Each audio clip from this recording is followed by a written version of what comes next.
पण या ठिकाणी भेट दिली आहे. काय व्यक्त कराल? नमस्कार.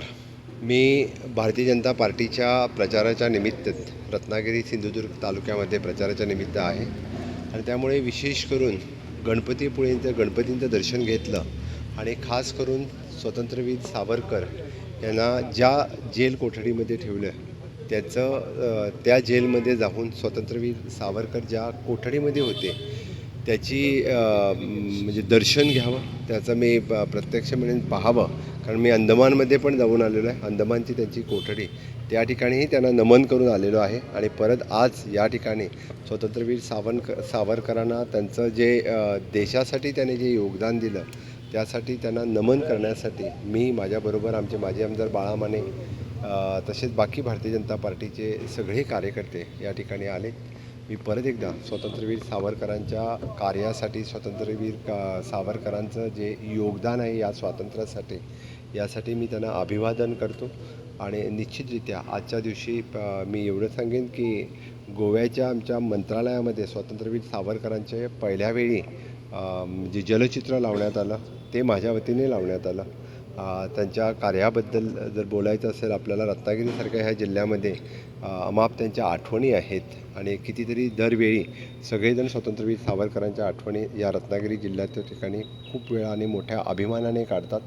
मी परत एकदा त्यांना अभिवादन करतो आणि निश्चितरित्या मला वाटतं की रत्नागिरीमध्ये असलेल्या जेवढ्या म्हणजे त्यांचं जे घर ते राहिलेले होते त्या ठिकाणी हे सगळं म्हणजे भारत सरकारने किंवा महाराष्ट्र सरकारने मी पण मुद्दामून पत्र लिहीन आणि हे रिनोव्हेशन म्हणा किंवा एक आर्किओलॉजिकल स्थळ म्हणून घोषित करून त्याचा अजूनही सगळ्यांच्यापर्यंत पोहोचवण्यासाठी सरकारने प्रयत्न करावा हे निश्चितरित्या मी म्हणेन. सर, थोड्या वेळानंतर आपला कार्यकर्त्यांचा मेळावा पार पडतो भाजपच्या वतीनं, काय रणनीती आहे? आता ती मेळाव्यामध्ये ठरणार आहे, त्यामुळे कार्यकर्त्यांच्या गाठीभेटी घेईन, कार्यकर्त्यांचं म्हणणं सगळं ऐकून घेईन आणि त्यानंतरच रणनीती ठरेल. सर, अबकी बार 400 पार जो निश्चितरित्या फिर एक बार मोदी सरकार अबकी बार 400 पार ही ब्रीदवाक्य घेऊन मी भारतीय जनता पार्टीचा प्रवास कन्याकुमारीपासून काश्मीरपर्यंत सुरू आहे.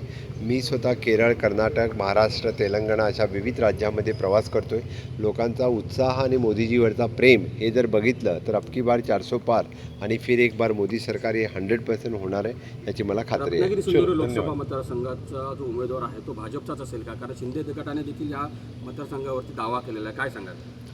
आजच्या घडीला आमच्या कार्यकर्त्यांची डिमांड आहे की हा उमेदवार हा भारतीय जनता पार्टीचाच असावा. नक्कीच भारतीय जनता पार्टीचं कमळ हे सगळ्यांना माहिती आहे. भारतीय जनता पार्टीचे कार्यकर्ते या तालुक्यामध्ये खूप मोठ्या प्रमाणामध्ये आहेत. पण हा निर्णय आमची सेंट्रल पार्टी घेत असते, हा निर्णय मी घेत नाही आहे. पण कार्यकर्त्यांची इच्छा त्यांच्यापर्यंत पोहोचवणं हे माझं काम आहे. त्यामुळे त्यांची डिमांड जी आहे हे नक्कीच मी पार्टी हायकमांड आणि दिल्लीपर्यंत पोहोचवेन हे मी नक्कीच सांगेन. रायगड लोकसभा मतदारसंघावर सुद्धा भाजपने दावा केला आहे, रत्नागिरी सिंधुदुर्ग मतदारसंघावर सुद्धा भाजपने दावा केला आहे. रायगड आणि रत्नागिरी नाही, मावळवरती पण दावा केलेला आहे. तिन्ही मतदारसंघावरती दावा केलेला आहे. नेते शिवसेना शिंदे गटाचे नेते रामदास कदम यांनी असा आरोप केलेला आहे की सर्व पक्षाने संपवून भाजपला एकटं जिवंत राहायचं आहे का, असा आरोप रामदास कदम यांनी केला. काय उत्तर असेल? कोणी काय आरोप केला त्यामध्ये मी जात नाही. मी ॲट प्रेझेंट NDAचा प्रचार आणि भारतीय जनता पार्टीचा प्रचार, आम्हाला एकतर भारतीय जनता पार्टी नाहीतर NDAचे सीट निवडून आणून भारतीय जनता पार्टी आणून 370 नाहीतर NDA 400 पार ह्याच्यासाठी आम्ही काम करतो आहे. त्यामुळे निश्चितरित्या NDA 400 पार करेल ह्याची मी लवकरच होईल. महाराष्ट्राच्या नेत्यांचा अजून त्यांची मीटिंग झालेली नाही आहे, होईल. साहेब एक तुमचा फोटो घ्या ना. ABP माझा, उघडा डोळे बघा नीट.